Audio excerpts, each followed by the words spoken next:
Back of the Bus podcast coming to you with another comic book review. Today we've got X-Men Red number 10. Going to be the finale to the Abigail Brand arc and all her scheming. We get ready to put that to bed.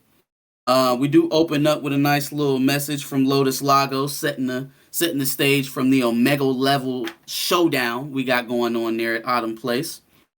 Autumn Place, two forces meet to decide our fate. For the soul of this world, the storm stood fast against the summer.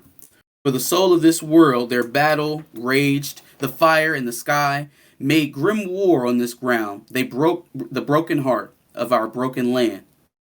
I was there, close enough to feel their power, to know their resolve. I tell you, I was there.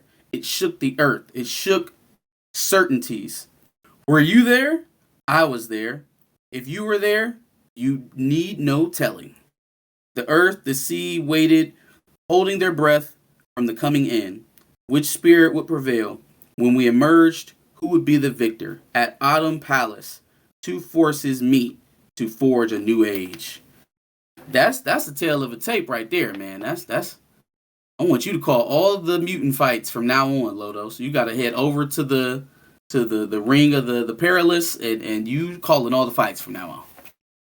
Right off the bat, your boy Vulcan is big dicking it because he's like, look, the shell is broken. I am Emperor Vulcan. My fires burn hot. My fires burn hot. Ugh. My president is black. My Lambo is blue. Right. What you gonna do? That's basically what he's saying. That's basically what he's saying. Just remember, this her fault.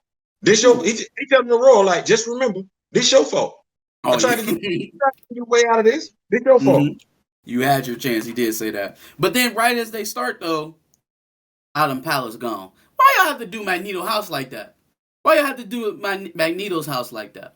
They don't tell us, but it's implied why they went to Autumn Palace a little bit later on. But damn, y'all had to destroy my boy's house like that was supposed to be the monument to Magneto, not a bomb shelter. I got a surprise for you too when we get there. I ain't gonna say nothing right now. Okay. All right, for sure. So we go from there back to the World Farm with Eden Vesey and the rest of the Sword crew. What's Eden Vesey's name? Manifold. So I was reading New Avengers Volume 3 last night. The Black Swan. When she first came to Earth and everything like that. She had, there was somebody with her that came to Earth with her. It was a character named Manifold. Yo, okay, so look, hold on, wait. Don't go there yet. Wait. Because I've been looking for that, right? When they've been dropping these little nuggets, because I didn't know all that this story. I was just trying to go along like I knew what the hell I was talking about. But they've been dropping these little nuggets in this book, and I'm like, what are you talking about? Because it's not Homeboy over here. He's a clown. They're not talking about him. They're not talking about the egg. So she said, because she kills her Manifold on this Earth. Blonde hair, blue eyes. Caucasian dude. And Reed is asking her, why did you do it? And she was like, Manifolds are only good in their universe. Once they're in another universe, they're powerless. I was like, that sounds like the Infinity Stones. Right? But we're gonna go ahead. I just, I wanted to give you that because I knew you'd be excited about that. But that's in Avengers, New Avengers Volume 3. I can't remember the issue. I'll let you know though. I was reading it. You literally just took away my next note on here. So I started out at the World Farm. Manifold is being tortured by the progenitors. They tease that they are not being completely subservient to Stellaris. All right, that was literally my note. So like, what are they saying here? I wonder, my fellows, would our master like us to let it loose from its cage? Talking about Manifold.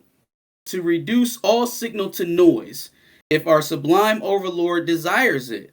Stellaris, hearing all of this, goes, no, do not, please. One of the progenitors starts laughing and says, oh, but of course, great Stellaris, we were talking about you. We meant you. No, they weren't. So, how did they get here? Who are they actually working for? Right? And how did Stellaris get mixed up into all of this? If he's not really calling the shots. It we're not gonna know. We're not gonna know. Because even when the story plays out later on, and we'll touch on that, how it plays out later on and everything like that, we not gonna know for a minute. Like, we're not gonna know anything about the progenitors or Stellaris other than what we find out about him later on in this issue. We're not gonna get into the heart and soul meat of the matter about who these characters are. It's gonna be in another comic. It won't be here. Not at least not this story. I don't believe it. Well, you know what's so interesting? Well, I'm getting ready. I'll tell you. I'll bring it all together after read this next part. So while the progenitors are distracted with Manifold, he heats up the tank where nearby a symbiote sample is sitting, right where he has Cora heated up so that he can bond with it, or he can have it bond with his techno-organic virus, and turns into Venom Cable, kind of sort of. Al Ewing is currently writing the Venom book as well, and there's a lot going on with Eddie Brock post King in Black, where he can enter to any symbiote sample anywhere on the timeline ever in any universe. So anywhere in any universe where there's symbiote, Eddie Brock can enter in. He's already popped up in Thor. He's I think he popped up in something with Miss Marvel. He's playing a big role in the Dark Web event that's going on right now. So, like, Eddie Brock is doing a lot. Venom, symbiotes is a lot. You're seeing symbiotes pop up across the Marvel Universe right now. Al Ewing is one of them guys that writes for the long game, and he's got his hands on a couple key books at Marvel right now. Would not be surprised if the X-Men get pulled into some symbiote nonsense here down the line. Again, you know what? Yeah. I'm symbioted out. Are you? after Absolute Carnage and King in Black and Dark Web. I get it. These characters are popular, but me, I'm exposed to the symbiote, the Venom. You know, I got to do the cartoon, I got to do the movie, I got to do the comic book, I got to do the action figures. I'm Venomed out. Like, I'm just, because there are other characters out there that are rich that we can deal with. Like, Venom was a Spider-Man villain. Mm-hmm. Now, like you said, it takes the uniqueness away from him. He all over the place now. Well, and how many it's not so much of Venom that is I think the Eddie Brock or Flash Thompson, that the humanoid, the what do they call it? The host of Venom is a little played out. The idea of all this symbiote world building, I've kind of enjoyed that a little bit, telling the background story with Null and, you know, the symbiote planet and all that other stuff. That's been cool, but I do see what you're saying where it's a little bit oversaturated because now it kind of takes the luster off of the symbiote. He just made Ben Reilly a spider. I'm gonna say a symbiote. For what reason? Ben Reilly? Really? Because you couldn't get his character right when you made him a clone of Peter Parker. You couldn't get his character right when he was supposed to be his own character. So now you're finna see if you can get it right as a symbiote. How about you do this? Ben Reilly ain't no different than Miles Morales. Give him his own title, as opposed to retreading Peter's characters. Because that's what got three dudes in the Marvel Universe right now going under the moniker of Spider-Man. Nobody's wanting to give that up. You know, it's a little weird. Back on Arakko, the fight between Vulcan and Storm continues. Vulcan is kind of prodding at Storm in her battle tactics, saying that they're merely defensive, and that eventually he'll be able to overtake her. We'll put a pin in that. We'll be back to that one. Back on Sword Station 2, aka the Keep, Brand is kind of retracing her steps in the face of this calamity that she's seeing, right? As everything is unfolding, the plan with Xandra didn't work. Vulcan's engaged in a stalemate with Storm, and nothing's going according to plan. She comes to the conclusion that she's been duped by someone on the inside, right? The irony of that, man, that hats off to Al Ewing. Hats off. Because the irony of what ultimately beat Abigail Brand, a person who plans for every eventuality, someone who is a quintessential turncoat, a double agent's double agent, got double agented, double agented, double agented. It's always somebody with more money than you. Turns her gun on Metallo. Oh man, that is hilarious. She realizes that someone has outbid her for Metallo's loyalty, right? I think she said that in an earlier book, like that man can be bought. So as long as I got the deepest pockets, I got him. So she realizes that if you helped somebody, it had to be somebody with deep pockets. It also had to be somebody that you needed to shroud, that you needed to hide from me. And so before she can even come to the conclusion of who it is, they pop up. It's Robert DaCosta, it's Warbird, Xandra, and Weaponless Zen. It's the epitome of not being the smartest person in the room. Although, but you think just know you're the person in the room. Yeah. Like I sit back and while you were talking and everything like that, I look at two characters. I love what he's doing with Aurora Monroe and Roberto DaCosta. You know, Aurora's been around for a minute, but the respect that he's putting on her name, you know, we talk about it. We wish somebody else would get that type of respect. But even the further character development of a Roberto DaCosta, I remember Roberto DaCosta when he was a fight first, think second type person when he made his debut with the New Mutants. I bought that graphic novel when it first came out. This is a complete different dude. He's smart as a whip, and not just smart. He's a tactician. Yeah. Like I'm, you know, going back to it, what he told Reed during the excursion event was like, you can't always plan to win. Sometimes you got to plan not to lose. And people get it twisted. Those are two different things.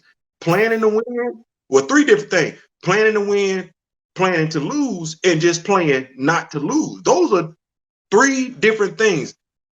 I'm loving his cat. Just like I'm here for everything. Roberto DaCosta is the dude, and I'm really look. I'm here for three people.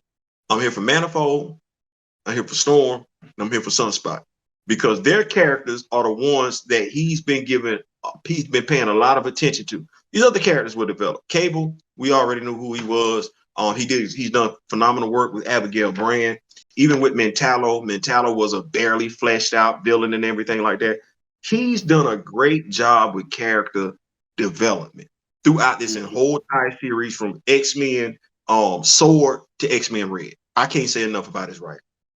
Cable knocks out Stellaris, puts him in a crater. Another progenitor conversation here. The glory of the Phalanx contingent reduced to this. I'm sorry. The symbiote is a contingent of the Phalanx? So now you tell me, comic book historian, is that the first time you've heard the symbiote be described that way? Does the Phalanx predate the symbiote planet? The race of Clintar? We ain't really got into it, but I know Al Ewing will. Hey, so no, this is deep, right? So are they, he says it's a contagion. So the Phalanx, a disease of the Phalanx birthed a species? That's deep. They've been pointing around to it, like, you know, anytime we get in the X-Men involved in everything, X-Men Avengers, it don't even matter. They do a great job with their aliens. We got the Brood out there. You got the Phalanx out there. You got the symbiote out there. That's Spider-Man. And I wouldn't want to say we got to give it to Al Ewing for even making the symbiote what it is today. Because when it debuted back then, that's not what that was. Case. I'm sorry. Get me right. You just got it.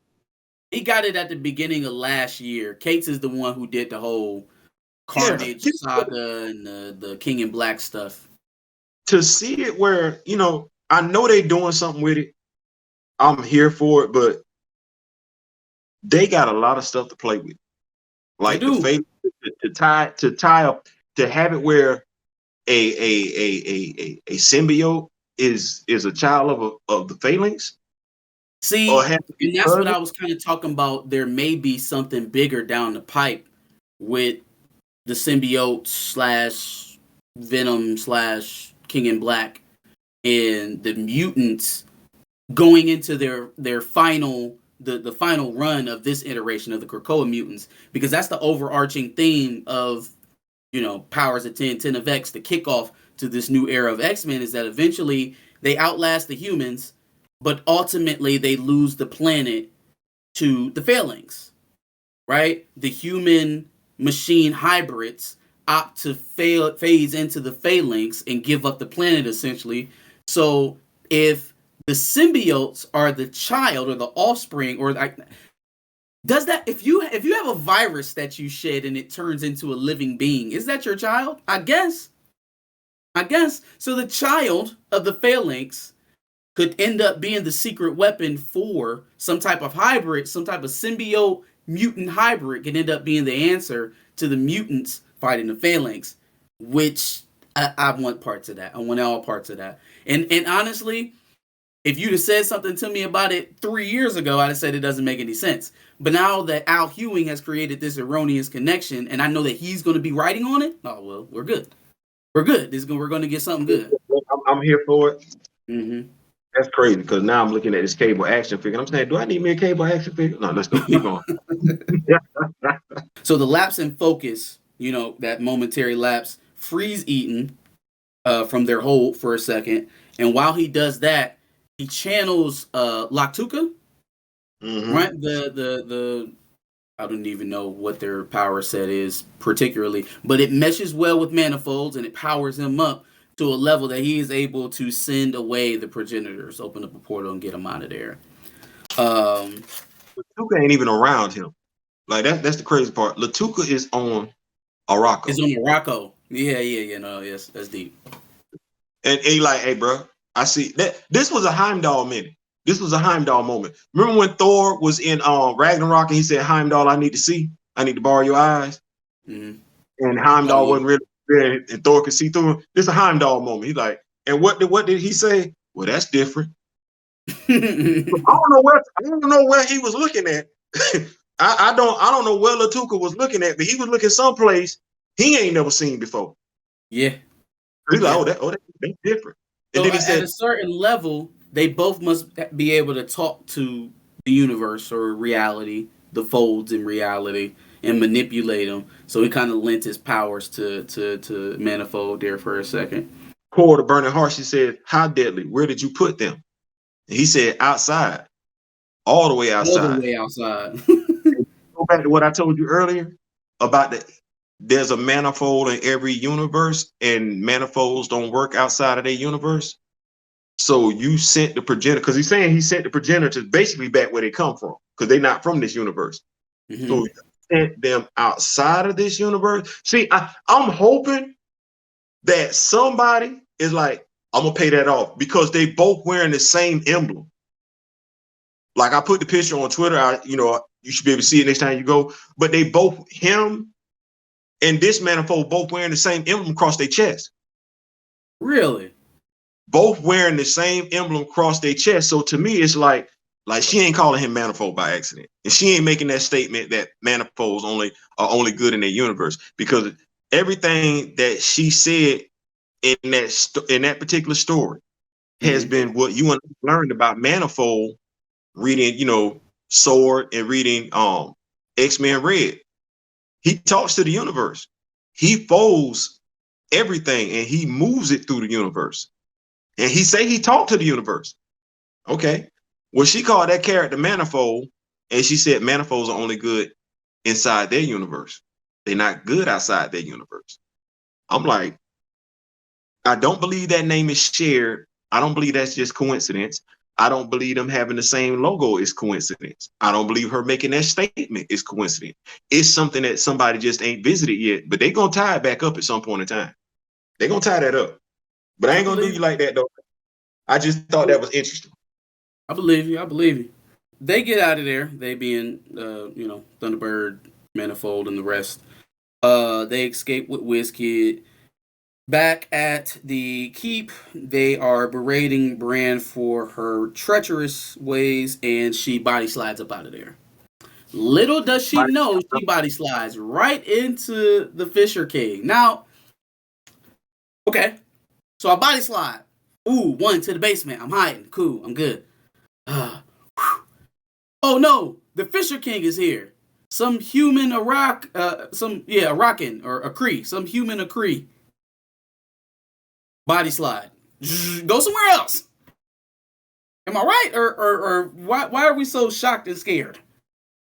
Is she not just gonna body slide on up out of there? Or does Fisher King have a set of powers that would keep her from body sliding and we just not gonna show it here in this panel? First thing is, even going back to, like I said, I'm glad I'm doing this, even going all the way back to Avengers versus X-Men, the Phoenix Five and everything like that. She's always been a confident person. Even if you look at when she showed up on Avengers, Earth's Mightiest Heroes, she's a confident person. She damn near arrogant. And so she's always got a plan on top of a plan on top of a plan. And if we look looking at her character development in both books, X-Men Red, X-Men Sword, and everything like that, she thinks she's the smartest person in the room. And she's underestimated quite a few. Roberto da Costa. She's still underestimating Roberto da Costa. Still. She sees him as Cable's student. Not Cable's student. Well, yeah, Cable's student. She don't see him as the dude that bought AIM. Like, that's the dude that gave Reed Richards that advice years ago. He's gotten smarter since then. She has no idea who the Fisher King is. So that's a piece on the table that she can't even plan for. And there's no way in the world at any point in time has she shown herself to be better than Aurora Monroe. So why is she even playing? So you underestimated Roberto. Aurora keeps beating you at every turn. You don't know anything about the Fisher King. Like, even when you saw him show up, because she's seen him before, she just don't know who he is. The strongest ace she got up her sleeve is Vulcan.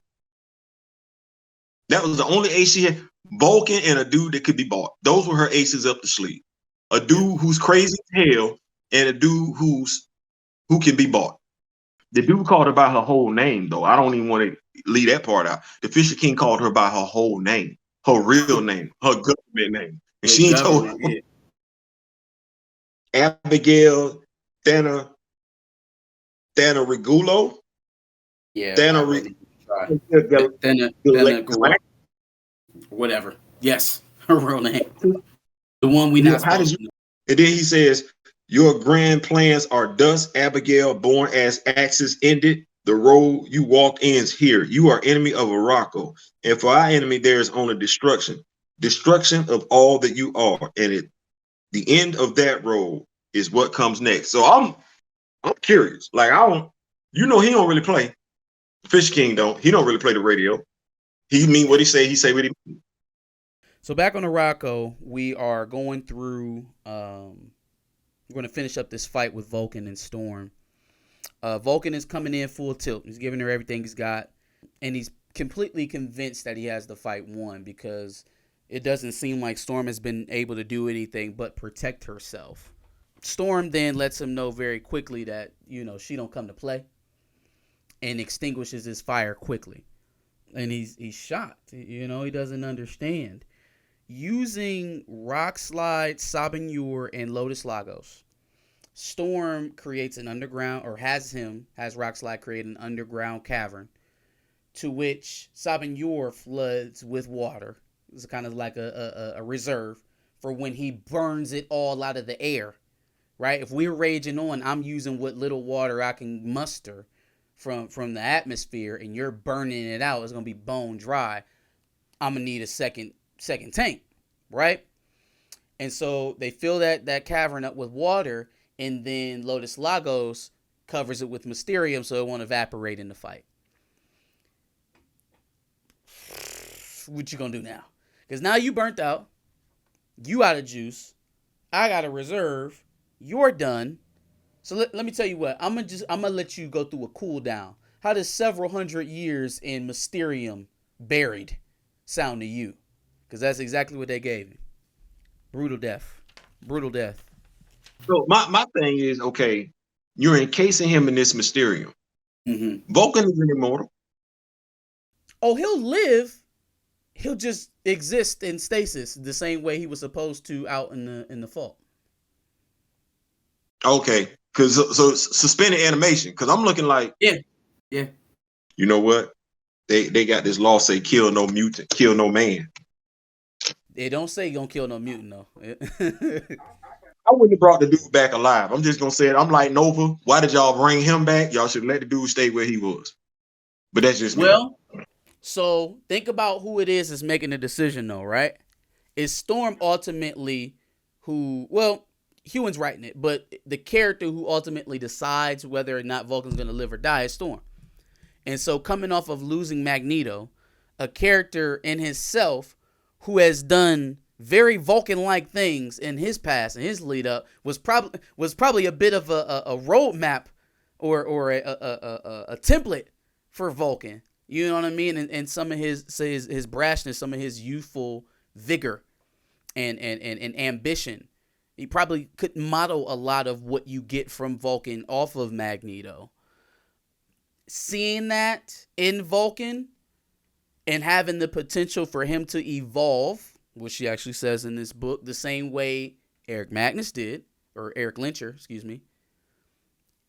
did, that's probably why he ends up in suspended animation as opposed to just getting deaded and never resurrected again. It's the potential of bringing the Omega back to your side. But you got to get out of here now, though. Watch this. I'm looking at Vulcan. I'm like, bro, I've been knowing your brothers for a minute now. Like, you are boo-booing all over the Summer's name. Like, you are different. How you know, Scott Summers, Alex Summers, do you know what they said with that? Even Corsair, your dad, who is a member of the Starjammers, you are boo-booing all over the Summers name. And you doing it like, won't nobody come see about you. Yeah. I'm actually surprised that we haven't seen a Scott or Alex appearance while Vulcan has been wilding. But he ain't been going too wild. It's been mostly isolated to Arakko, so that's probably why it felt like he had it under control. Watch it. I don't like the way they wrote him because supposedly Vulcan's powers can hurt both Scott and Alex. Scott and Alex can't hurt each other with their powers. They can't hurt Vulcan, but Vulcan, if we gonna play on that, and I'm hoping somebody comes along and revisits that. He's an Omega level, and he's an Omega level mutant. So you mean the dude with fire is Omega level, but the two dudes with an energy blast ain't Omega? Well, I would say that they're probably part of the same category. So if it's somebody above them, then nah. We ain't gonna do that. We gonna pay homage to Queen, the one who handled her business with Vulcan. We ain't gonna do it like that. We're gonna make it about her. For sure. So the last thing on here is probably the most annoying because I felt like this character has gotten the most amount of shine in the Krakoa era, and it's never been a character that I've gravitated to all that much. So it is like kind of off-putting to see him get so much shine, but I will say it's been done very, very well, and they've made you at least respect the character a lot more than well, I respected him in the 90s cartoon for sure because he wasn't like a joking kind of silly guy. It was more of like a menacing figure. And it seems like they're trying to... Oh, well, if you get on the last panel here, we've got a picture of the Sinister in spades. Remember when Sinister had those clones? I think it was in Immortal X-Men, right? They showed the origin of how the original Essex cloned himself 4 times. There was a Sinister of diamonds. That's the one that traditionally we know that has a diamond in the middle of his head. But then there's a Sinister with the heart. There's a Sinister. There's Club Sinister. There's Spade Sinister that we're seeing now, who ended up being Stellaris, right? Dr. Stasis is actually another one of those Sinister clones. So it's just like now we finally get to see who the Spade Sinister was, and it's Stellaris, Glover Stellaris. So kind of bringing all of that full circle. We know where all the Sinister clones are, and all of them survived, which is nuts. Are all of them on the same side? I feel like all of them are spontaneously living the same life. Like they're trying to get to the same end of outliving the mutant race or outliving the mutant scourge, but they don't know of each other. Because I don't even think even the Diamond Sinister knew that there were 3 other copies of him out there. I don't think it didn't seem like he knew that he was privy to that. So the way that they made it look in Immortal X-Men is like, all right, Maureen Adler went downstairs into Essex's basement after he dies in a mental institution and sees that there are 4 empty, kind of like test tube experiment things where you will hold a clone, and they've been smashed open and they done already left into the world with a preordained purpose programmed into their mind. So they all probably trying to get to the same end. They just don't have any recollection of their actual. They have Nathaniel Essex original memories. They don't remember being a clone or that there are 3 other versions of them. It's so smart and so annoying at the same time, because the idea of 4 Mr. Sinisters out in the world just running around makes my ass itch. But then also it's smart though, right? Because it's like, all right, I have the ultimate knowledge of the future or what have you. If you're talking about Sinister, I know where all of this is going to end up. It sounds like the raving madness of a lunatic, but what he was actually talking about ends up coming to pass. Mutants dominate. They end up becoming the dominant species, eradicating humans, blah, yada, yada, because that's the trajectory that we're on right now. But the idea that, all right, I know that, but to maximize my opportunity of staving it off, I'm going to clone myself 4 times and program them for the same ends. And then they'll do it under the disguises of various, power brokers and leaders of industry and scientists and whatever. It'll all be a facade, but at the end of the day, it'll be sinister. That's pretty smart. I'm not gonna lie. It's almost like waking up and you got a 2 on your head, on your forehead. Wait, well, first of all, if I got a 2, I know there's a 1. Right. For sure. I know there's a 1. Might not be a 3 and a 4, but at least I know there's a 1 right here somewhere. So that is it for this issue of X-Men Red. Theo, any final thoughts on the book? I'm gonna say it one more. I said it once, I say it again. I love the character development of Aurora Monroe, Roberto da Costa, and the Fisher King. Like I'm here for that. I'm here for that, and I'm looking forward to the eventual return of one Eric Lenshier. Yeah, like he ain't staying. He's gonna be mad when they wake him up. But yeah, I don't think he's staying dead either. Not too long. I don't think he makes it through all of 2023 dead. A Magneto Unlimited issue. I'm here for it. So the tease on the last page here is Sins of Sinister as the next issue. Sins of Sinister #1. That is the event, the next X-Men event coming up here in February.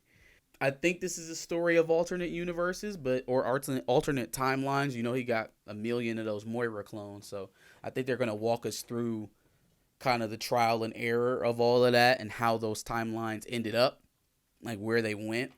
It's some very interesting stuff going on there. It looks like they're teasing a Storm Magneto Chimera. Storm and Magneto's power together. First of all, we got a taste of it. We got a taste of it in Judgment Day with the mutant circuit that they created, but within the same person. You know what I'm saying? That's a lot. They're overpowered to get like individually, so together that's kind of crazy. I will be interested to see that. Maybe we'll read it on here. But what do you think? My question is, how long do you? Okay, X-Men Sword lasted what, 12 issues? So it's not an ongoing. It's an event comic, so it's probably only gonna last like 5-6 issues, maybe. But I'm looking, how long does the Fallout stuff last? Like, okay, how long are we gonna have these resurrection protocols going? Because it looked like they were at a point where they were gonna try and, okay, this was a new big thing. Okay, we got Avengers. Not Avengers. Avengers versus X-Men versus Eternals. Well, I'm thinking, okay, well, you're going to do away with the resurrection protocols because that allows you to bring anybody back at any point in time. We saw them do that with Captain America. Kurt was doing it. I don't know how many times, just bouncing back and forth. So now it's like, okay, you're not going to take it away, but you're just not going to talk about it. Because they're not talking about them resurrecting mutants anymore. That was the heavy talk. That talk ain't being done no more. Now it's like we just moving on to other stories. So are we gonna be on Rocco? Are the mutants gonna always be on Mars? Or are we gonna bring them back to Earth? You know, I'm just because we saw what happened with Abigail Brand. So now it's just okay, where is this story going now? Because the Abigail Brand, which is crazy, I think it's safe to say, watch this. We were promised a spy espionage story in one comic book, and we actually got the spy espionage story in this comic book, and it was never promised to us.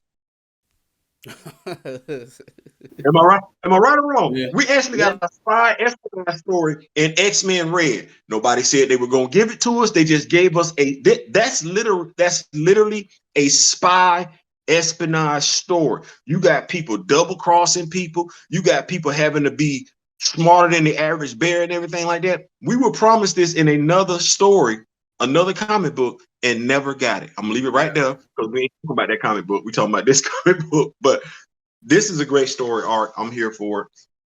I'm just interested to see Core the Burning Heart. I'm interested to see where she goes from here. Her relationship with Cable. I'm interested to see what are we doing. Like the Brotherhood, like Wrong Slide. You know, like who makes up the official team going forward? Like it's good. I just want to see what we're gonna do going forward because there's definitely some stories there to tell. I just know For that sure. Abigail Brand arc is over with. I don't see it no. Give us your thoughts on the book in the comments below. Make sure you like, share, and subscribe, and come back for more comic book reviews. Appreciate it, Theo.